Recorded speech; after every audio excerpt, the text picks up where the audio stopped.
평생을 남편의 성공을 자랑스러워하며 살았습니다. 사람들은 저를 복 많은 김여사라며 부러워했죠. 하지만 그 완벽한 성공 뒤에는 차마 상상조차 할 수 없는 잔혹한 진실이 숨어 있었습니다. 그 진실은 나의 모든 것을 산산조각 내버렸습니다. 나의 남편은 나의 가족을 짓밟고 일어선 악마였습니다. 이 이야기는 내가 어떻게 그 잔혹한 진실을 마주하고 무너진 삶 속에서 복수를 결심했는지에 대한 기록입니다.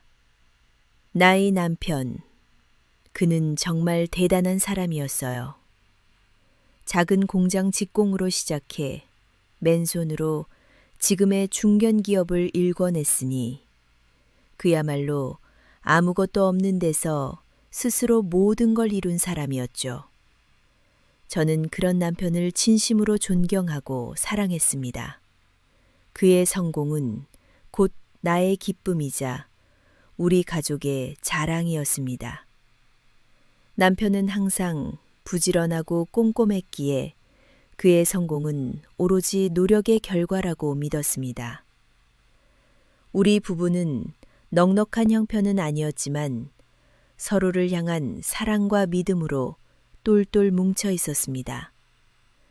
남편은 퇴근 후에도 밤늦게까지 기술 관련 책들을 읽으며 열심히 공부했고 주말이면 늘 공장에 나가 새로운 기계를 연구했습니다. 저는 그런 남편을 위해 새벽같이 일어나 따뜻한 밥상을 차리고 피곤해하는 그에게 어깨를 주무르며 힘을 북돋아 주었죠. 때로는 작은 반찬 가게를 하며 살림에 보태고 때로는 아끼고 아껴 한 푼 두 푼 남편의 사업 자금으로 모아주기도 했습니다. 남편은 언제나 제게 고마움을 표현했고 당신이 없었다면 오늘의 나도 없었을 것이라 말했습니다. 그런 남편을 보며 저는 나는 정말 복 많은 여자다. 수없이 되뇌었습니다. 우리 부부는 금실 좋기로 동네에서 소문이 자자했습니다. 시간이 흐르면서 남편의 사업은 점차 번창하기 시작했습니다. 작은 공장은 규모가 커지고 직원 수도 늘어났죠. 남편은 특유의 추진력과 꼼꼼함으로 사업을 확장해 나갔고 마침내 그의 회사는 어엿한 중견 기업으로 자리 잡았습니다. 저희는 고급스러운 동네의 넓은 주택으로 이사했고 자식들도 반듯하게 잘 키워 모두 제 몫을 하며 살고 있었습니다. 사람들은 저를 복 많은 김여사라며 부러워했고 친지들마저 김 여사님은 남편 복 하나는 타고났다며 덕담을 건넸습니다. 저는 그야말로 모든 것을 가진 듯한 삶을 살고 있었습니다. 남편은 제게 늘 당신은 내 성공의 든든한 버팀목이었다고 말하며 저의 어깨를 토닥여 주었습니다. 매년 결혼 기념일마다 값비싼 보석을 선물하고 해외여행을 보내주며 저를 특별하게 대우해 주었죠. 저는 이런 남편의 모습에 완전히 마음을 놓았습니다. 그가 저를 진심으로 아끼고 사랑한다고 믿어 의심치 않았으니까요. 하지만 모든 것이 완벽했던 것은 아니었습니다. 우리 집에는 늘 한 가지 아픔이 있었습니다. 바로 나의 친정가족의 갑작스러운 몰락이었습니다. 나의 부모님은 작은 목공소를 운영하며 알뜰하게 사셨습니다. 비록 큰 부자는 아니었지만 장인 정신으로 만든 가구들은 동네에서 알아졌고 정이 넘치고 화목한 가정이었습니다. 저에게는 2명의 오빠와 1명의 여동생이 있었는데 모두 자기 자리에서 열심히 살아가고 있었습니다. 큰오빠는 부모님의 목공소를 물려받아 가업을 잇고 있었고, 작은 오빠는 작은 무역회사를 운영하며 착실하게 기반을 다지고 있었습니다. 여동생은 디자인을 전공하여 가구 회사에서 촉망받는 디자이너로 일하고 있었죠. 그런데 어느 날 갑자기 모든 것이 무너져 내렸습니다. 마치 벼락이라도 맞은 것처럼 평온했던 우리 친정에 먹구름이 드리워졌습니다. 처음에는 부모님의 목공소에 납품하던 대기업과의 계약이 갑자기 파기되었다는 소식이 들려왔습니다. 이유도 모른 채 대금조차 제대로 받지 못해 부모님은 큰 타격을 입으셨죠. 설상가상으로 큰오빠의 목공소에 원자재를 납품하던 업체가 부도나면서 큰 손해를 입었고, 작은오빠의 무역회사는 해외 거래처의 갑작스러운 파산으로 막대한 빚을 떠안게 되었습니다. 여동생마저 다니던 회사가 부도나면서 실직자가 되었죠. 마치 누가 손을 쓴 것처럼 우리 가족에게만 연달아 불행이 닥쳤습니다. 그때는 정말 마른 하늘의 날벼락 같았습니다. 부모님은 그 충격으로 건강이 급격히 나빠지셨고, 특히 아버지는 뇌졸중으로 쓰러지셔서 병원 신세를 지게 되었습니다. 형제들은 뿔뿔이 흩어져 각자의 삶을 힘겹게 이어갔습니다. 가족들이 하나둘씩 집을 떠나고 늘 북적이던 친정집은 텅 비어버렸습니다. 저는 이 모든 상황을 그저 운이 없었다고 생각했습니다. 하늘이 무너지는 것 같은 절망 속에서 저는 유일한 버팀목이었던 남편에게 매달렸습니다. 그때 남편의 사업은 한창 성장 가도를 달리고 있었습니다. 특히 신소재 개발과 관련된 기술력으로 주목받고 있었는데, 아이러니하게도 남편 회사에서 야심차게 추진하던 신규 사업이 친정 부모님 목공소의 납품 계약 파기 시점과 맞물려 있었습니다. 당시 남편은 새로운 디자인의 가구를 대량 생산하기 위해 기존의 목재 가공 기술을 뛰어넘는 혁신적인 기술이 필요하다고 역설하곤 했습니다. 그리고 바로 그 기술을 친정 부모님의 목공소가 보유하고 있었죠. 아버지는 수십 년간 나무를 다루며 쌓아온 노하우로 당시로서는 획기적인 경량 고강도 목재 접합 기술을 개발 중이셨습니다. 이 기술은 남편이 추진하던 신소재 가구 사업의 필수적인 핵심 기술이었습니다. 저는 당시 남편이 "여보, 장인어른 목공소에 정말 대단한 기술이 있어. 우리 회사랑 같이 하면 엄청난 시너지를 낼 수 있을 거야." 라며 흥분했던 것을 기억합니다. 남편은 친정 목공소에 대한 투자를 제안하며 여러 차례 아버지를 찾아갔습니다. 처음에는 기술 제휴나 공동 개발을 이야기했지만 아버지는 대기업과의 복잡한 관계와 노하우 유출을 걱정하며 망설이셨습니다. 그런데 어느 순간부터 남편의 태도가 미묘하게 달라졌습니다. 투자보다는 기술 협력이라는 명목 아래 친정 목공소의 생산 공정과 재무 상황, 심지어는 아버지의 핵심 기술 개발 노트까지 상세하게 파악하려는 듯한 모습을 보였습니다. 당시 저는 남편이 우리 친정을 돕기 위해 열정적으로 나서는 모습에 감동하기만 했습니다. 역시 내 남편밖에 없어 라고 생각했죠. 그러던 중 친정 목공소에 납품하던 대기업과의 계약이 갑자기 파기되고, 이어서 큰오빠와 작은오빠의 사업도 연달아 어려움을 겪게 된 것입니다. 이 모든 일이 너무나 급작스럽고 연쇄적으로 일어났습니다. 마치 정교하게 계획된 듯한 몰락의 과정이었죠. 저는 당시에는 그저 우연의 일치라고만 생각했습니다. 하지만 지금 돌이켜보면 그때 남편은 이미 이 모든 것을 치밀하게 설계하고 있었던 것 같습니다. 그 절망적인 시기에 나의 남편은 나에게 가장 큰 위로와 힘이 되어 주었습니다. 그는 나의 아픔을 공감하며 친정가족을 물심양면으로 도왔습니다. 병원비가 필요하면 말없이 돈을 내주었고, 형제들에게는 따뜻한 위로와 조언을 건넸습니다. 큰오빠에게는 새로운 기술을 배워보는 게 어떻겠냐며 기술 학원비를 대주었고, 작은오빠에게는 내가 아는 변호사를 소개해 줄 테니 빚 문제를 상담해봐라며 적극적으로 나섰습니다. 여동생에게도 우리 회사 디자인팀에서 일해볼 생각 없느냐며 자리를 알아봐 주었죠. 나에게는 괜찮아 여보. 내가 당신 옆에 있잖아.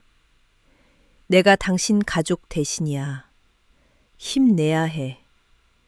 라고 속삭여주며 나를 감싸 안았습니다. 나는 남편의 그런 모습에 더욱 의지하고 고마워했습니다. 그래, 우리 가족에게 이런 불행이 닥쳤지만 나에게는 남편이 있어. 이 사람 덕분에 내가 다시 일어설 수 있을 거야. 그렇게 생각했습니다. 남편은 저에게 마치 구원자처럼 느껴졌습니다. 하지만 돌이켜보면 그때부터 이상한 조짐이 있었던 것 같습니다. 완벽해 보이는 남편에게서 가끔씩 느껴졌던 미묘한 균열들 말입니다. 저는 애써 외면하고 싶었던 그 순간들을 이제야 또렷이 기억해냅니다. 가끔 친정 가족 이야기나 남편의 사업 초기를 꺼내면 그의 표정은 굳곤 했습니다. 아, 여보, 지난 일은 지난 일이고 다 부질없는 소리야. 왜 자꾸 옛날 이야기를 꺼내서 분위기를 흐려?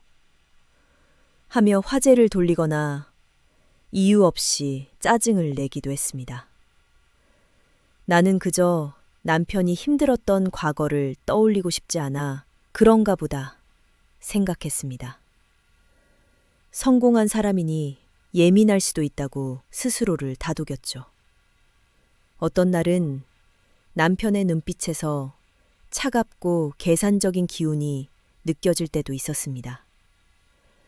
평소 저에게 보여주던 다정하고 자상한 모습과는 전혀 다른 마치 나를 꿰뚫어보고 비웃는 듯한 섬뜩한 눈빛이었습니다.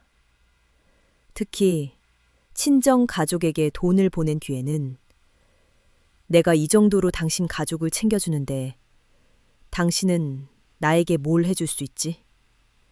하는 식의 알 수 없는 말을 던지곤 했습니다.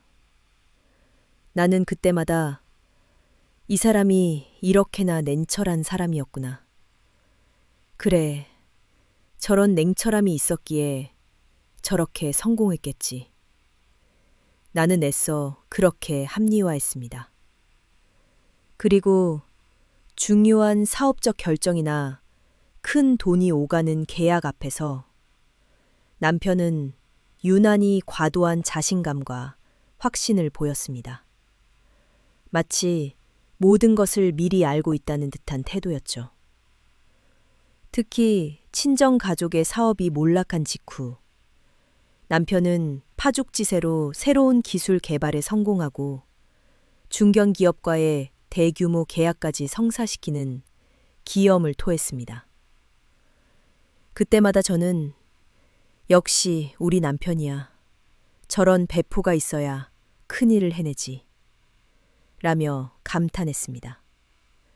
심지어 친정 부모님의 목공소 부지가 경매로 나왔을 때 남편이 그 땅을 직접 사들이겠다고 했을 때도 저는 아무런 의심을 하지 않았습니다. 오히려 남편이 우리 부모님 땅을 사서 지켜주는구나 하며 고마워했죠. 남편은 그 땅에 자신의 새로운 공장을 지으며 사업을 더욱 확장했습니다. 나는 그 모든 이상 신호들을 나의 무지와 맹목적인 사랑이라는 이름으로 덮어버렸습니다. 설마 평생을 함께한 남편이 나에게 그리고 나의 가족에게 그런 끔찍한 일을 벌였을 리 없다고 생각했습니다. 나의 어리석음은 그때부터 시작되고 있었습니다. 그 그림자는 나의 완벽한 삶에 이미 드리워져 있었지만 나는 애써 외면했습니다. 그것이 얼마나 큰 비극을 초래할지는 그때는 꿈에도 알지 못했습니다. 나의 완벽했던 삶은 한 장의 낡은 서류로 인해 산산조각 났습니다. 그 종이 한 장이 내가 믿었던 모든 것을 뒤집어 놓을 줄은 그때는 정말 상상도 하지 못했습니다. 남편은 자신의 서재를 늘 깔끔하게 정리했습니다. 누구도 함부로 들어갈 수 없는 그만의 성역이었죠. 그는 늘 그 서재의 비밀번호를 자주 바꾸었고, 심지어 제가 서재 문을 노크하면 항상 잠시 기다리라고 한 뒤에야 문을 열어주곤 했습니다. 저는 그저 남편이 업무에 집중하고 싶어 하는구나 생각했습니다. 하지만 이제와 돌이켜보면 그것은 그가 감추고 싶었던 비밀이 너무 많았기 때문이었을 겁니다. 어느 날 저는 며칠 동안 몸살을 심하게 앓았습니다. 열이 심하게 오르고 몸살 기운이 심해 거실 소파에 쓰러져 잠이 들었는데 한밤중에 문득 잠에서 깨었습니다. 목이 너무 말라 물을 마시러 부엌으로 가려는데 거실 탁자 위에 남편의 서류 가방이 열린 채 놓여 있는 것을 보았습니다. 평소 철두철미하게 모든 것을 정리하던 남편답지 않은 모습이었습니다. 항상 잠가두거나 서재에 넣어두던 가방이 이렇게 열린 채 놓여 있다니 이상했습니다. 혹시 중요한 서류를 흘렸을까 싶어 조심스럽게 살펴보려는데 어지럽게 펼쳐진 서류들 사이로 낯선 봉투 하나가 눈에 띄었습니다. 봉투에는 제 친정 부모님의 이름과 함께 기밀이라는 붉은 글씨가 선명하게 찍혀 있었습니다. 순간 심장이 쿵 하고 떨어지는 것 같았습니다. 손끝에서부터 차가운 전율이 온몸으로 퍼져나갔습니다. 친정가족의 갑작스러운 몰락은 제게 평생의 한으로 남아 있었습니다. 너무나 갑작스럽고 이해할 수 없는 연쇄적인 불행이었기에 저는 늘 그 이유를 알 수 없어 답답해했죠. 그런데 남편의 가방에서 그것도 기밀이라는 붉은 글씨가 박힌 봉투에 친정 부모님의 이름이 적혀 있다는 것은 상상조차 하기 싫은 불길한 예감을 불러일으켰습니다. 혹시나 하는 마음에 그동안 애써 외면했던 남편의 미묘한 행동들, 예를 들어 친정 이야기가 나오면 불편해하던 표정이나 사업이 급성장하던 시기와 친정 몰락 시기가 묘하게 겹치던 일들이 마치 퍼즐처럼 맞춰지기 시작했습니다.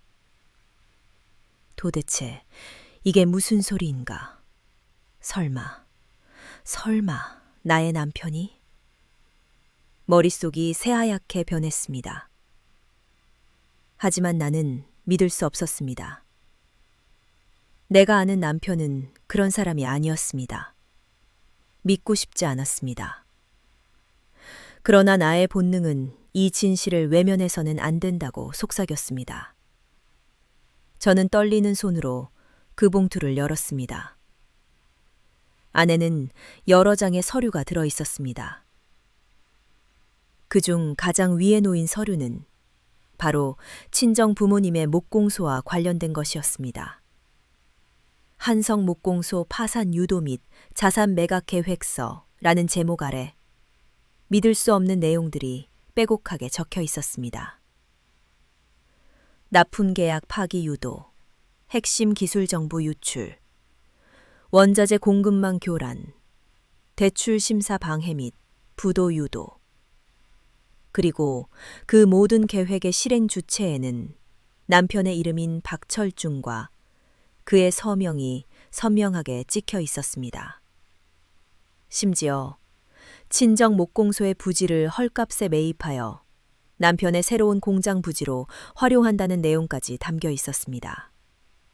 그 아래에는 작은 오빠의 무역회사에 대한 투자 유치 방해 및 고의 부도 유도 계획, 여동생이 다니던 디자인 회사에 대한 경쟁사 합병 및 고용 불안정 야기 계획까지 나열되어 있었습니다. 이 모든 것이 나의 친정 가족이 겪었던 불행의 모든 과정과 정확히 일치했습니다. 마치 미리 짜여진 각본처럼 나의 가족은 남편의 치밀한 계획 아래 처참하게 무너져 내렸던 것입니다. 제가 힘들 때마다 위로해주고 돈을 건네주었던 남편의 따뜻한 손길은 사실 가족을 파멸로 이끈 악마의 손길이었던 겁니다. 제가 사랑했던 남편의 모든 모습이 가면이었다는 것을 깨달은 순간 저는 숨조차 쉬을 수 없었습니다. 충격과 분노에 휩싸여 몇 주의 밤낮을 울고 잠들지 못했습니다. 하지만 저는 여기서 무너질 수 없었습니다. 이 잔혹한 진실을 파헤쳐야만 했습니다. 저는 남편 몰래 그 서류들을 복사해두고 본격적으로 진실을 추적하기 시작했습니다. 가장 먼저 저는 오래전 친정아버지가 거래했던 은행 담당자를 수소문했습니다. 그분은 이미 은퇴했지만 수소문 끝에 그의 주소를 알아내 찾아갔습니다. 처음에는 저를 피하려는 듯했지만 제가 내민 낡은 서류와 함께 그때 친정가족이 겪었던 억울한 사정을 털어놓자 그의 얼굴은 눈에 띄게 당황하는 기색을 보였습니다. 그는 망설이다가 마침내 충격적인 이야기를 털어놓았습니다. 김 여사님, 그때 박 사장님이 참 교활했습니다. 김 여사님 부모님 사업의 중요 정보를 빼돌리고 심지어 핵심 기술까지 고의로 유출시켰죠. 결정적인 순간에 대출을 막아 사업은 결국 무너졌습니다. 저 역시 박 사장님의 사업에 투자하라는 압박을 받아 어쩔 수 없이 협조하게 됐습니다. 나중에야 모든 것이 박 사장님의 치밀한 계획이었다는 걸 알았죠. 그 당시 박 사장님은 그 일로 가장 큰 이득을 본 사람이었으니까요. 그 은행원의 눈빛과 목소리는 진실을 말하고 있었습니다. 그는 제게 남편이 당시 은행 내부 정보를 어떻게 활용했고 어떤 식으로 대출을 방해했는지 그리고 어떤 인물들과 연계되어 있었는지 자세히 증언해 주었습니다. 저는 그 외에도 남편의 과거 사업 동료들, 심지어는 친정가족의 몰락 직후 남편이 갑자기 사업을 확장할 수 있었던 배경까지 끈질기게 추적했습니다. 숨겨진 장부를 찾아내고 과거의 계약서들을 다시 확인하며 남편이 친정가족의 사업체를 흡수하고 기술을 가로채는 과정에서 어떤 불법적인 수단을 사용했는지 하나하나 밝혀냈습니다. 점점 더 많은 퍼즐 조각들이 맞춰졌습니다. 남편은 친정가족의 사업을 무너뜨려 핵심 기술과 거래처를 가로채고 그 부지를 헐값에 매입하여 자신의 사업 확장에 이용했습니다. 그 모든 것이 치밀하게 계획된 설계였으며 제가 그토록 자랑스러워했던 그의 성공은 제 가족의 피와 눈물을 딛고 선 것이었습니다. 제가 병원에 계신 남편 덕분이야 라고 안도했던 순간조차 남편은 제 가족을 파멸시킨 악마였습니다. 이 모든 사실을 깨달은 순간 저는 온몸의 기운이 쑥 빠져나가는 것 같았습니다. 밤새도록 잠 못 이루고 뒤척이다.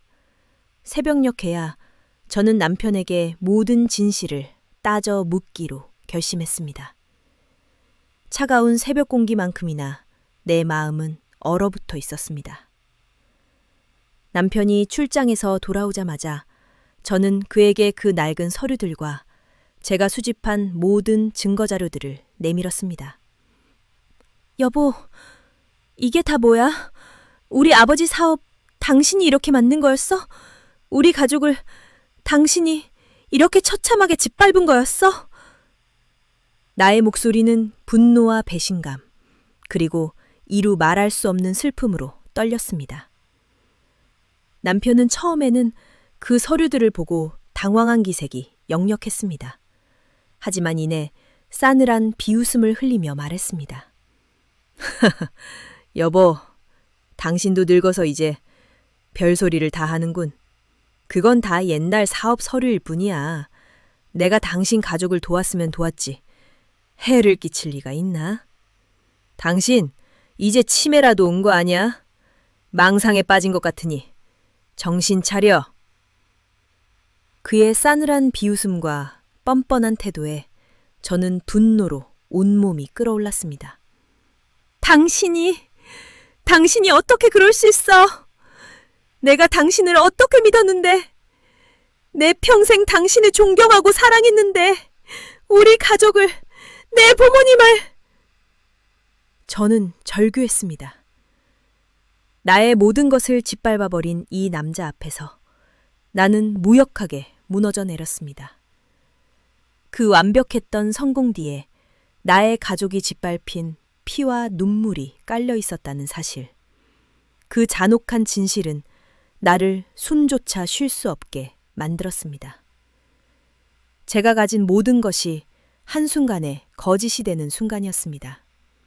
저는 제 인생이 송두리째 부정당하는 고통을 느꼈습니다. 하지만 이대로 무릎 꿇을 수는 없었습니다. 제 안에는 꺼지지 않는 불길이 타오르기 시작했습니다. 그것은 복수의 불길이었습니다. 나는 이대로 무너질 수 없었습니다. 내 가족의 억울함을 풀고 그가 쌓아올린 거짓된 성공을 무너뜨려야만 했습니다. 늙은 몸이었지만 내 안에는 뜨거운 복수심이 타올랐습니다. 모든 것을 알게 된 후 며칠을 폐인처럼 지냈습니다. 먹지도 자지도 못했죠. 하지만 나는 여기서 끝낼 수 없었습니다.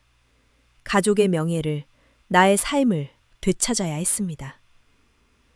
나는 당장 변호사를 찾아갔습니다. 모든 진실을 털어놓자. 변호사님은 쉽지 않은 싸움이 될 것이라 경고했습니다. 남편은 이미 사회적으로 막강한 영향력을 가진 인물이었고 그의 범죄는 수십 년 전의 일이었으니까요. 하지만 나는 물러서지 않았습니다. 제 가족의 원한을 풀고 싶습니다. 제 모든 것을 걸겠습니다. 나의 결심은 확고했습니다. 변호사의 도움을 받아 남편의 과거 범죄와 관련된 추가 증거를 끈질기게 수집했습니다. 늙은 몸을 이끌고 과거의 자료들을 뒤지고 관련된 사람들을 어렵게 다시 만났습니다. 그 과정에서 남편은 자신의 명예를 지키기 위해 온갖 수단과 방법을 동원해 나를 방해하고 위협했습니다. 익명으로 걸려오는 협박 전화, 주변 사람들을 통한 회유와 압박, 심지어 아들까지 나서서 엄마, 이제 그만하세요. 아버지가 얼마나 잘하는데 왜 자꾸 이러세요? 정말 치매라도 걸리신 거 아니에요? 라며 나를 몰아세웠습니다. 하지만 나는 흔들리지 않았습니다. 이 싸움은 나 혼자만의 싸움이 아니었습니다. 땅속에 묻힌 내 부모님과 힘겹게 살아가는 형제들을 위한 싸움이기도 했습니다. 주변의 비난과 조롱 속에서도 나는 포기하지 않았습니다. 마침내 결정적인 증거들을 손에 넣었습니다. 남편의 성공에 결정적이었던 계약서의 위조 흔적, 친정가족의 사업 정보를 빼돌린 증거, 심지어 과거 그가 저질렀던 또 다른 악행의 흔적까지. 길고 길었던 법정 공방이 시작되었습니다. 사회적 이목이 집중되었고 남편은 끝까지 자신의 죄를 부인하며 나를 노망난 늙은이로 매도하려 했습니다. 법정은 마치 지옥 같았습니다. 하지만 나는 준비되어 있었습니다. 변호사님은 내가 수집한 증거들을 하나하나 제시했고 나의 증언은 그 모든 진실을 낱낱이 폭로했습니다. 결국 법원은 나의 손을 들어주었습니다. 남편의 잔혹한 진실은 만천하에 드러났고 그는 자신이 쌓아 올린 모든 성공과 명예를 한순간에 잃었습니다. 법적 처벌은 물론 사회적 지탄 속에서 그가 그렇게 자랑하던 중견 기업도 무너져 내렸습니다. 끝없는 고통과 싸움 끝에 마침내 정의가 실현된 순간이었습니다. 법정 문을 나서는 순간 다리가 후들거렸지만 내 마음은 그 어느 때보다 가벼웠습니다. 나는 가족의 명예를 되찾았고 나 자신을 지켜냈습니다. 길고 길었던 싸움이 끝났습니다. 나는 나의 가족의 명예를 되찾았고 잃었던 나 자신을 다시 찾았습니다. 비록 상처는 깊었지만 나는 이제 과거에 갇혀 살지 않습니다. 나의 삶은 이제부터가 시작입니다. 모든 것을 되찾았지만 나는 더 이상 물질적인 것에 얽매이지 않기로 했습니다. 남편에게서 되찾은 재산은 모두 사회에 환원하거나 힘들게 살아가는 형제들을 돕는 데 사용했습니다. 나는 평생 머물던 크고 쓸쓸한 집을 정리하고 작지만 따뜻한 아파트로 옮겼습니다. 그리고 제 남은 인생을 정말 하고 싶었던 일들에 집중하기 시작했죠. 그 후 나는 봉사활동을 시작했고 오랫동안 꿈꿔왔던 그림도 배우기 시작했습니다. 새로운 사람들을 만나고 그들과 진심으로 소통하며 진정한 행복이 무엇인지 깨달았습니다. 과거에는 남편의 그림자에 가려져 나 자신을 잃고 살았지만 이제 나는 온전히 김영숙으로서 홀로 설 수 있게 되었습니다. 아들도 뒤늦게 모든 진실을 알게 되었습니다. 그는 자신의 아버지가 저지른 죄와 나를 의심했던 어리석음을 깊이 뉘우쳤습니다. 그는 내게 무릎을 꿇고 용서를 빌었습니다.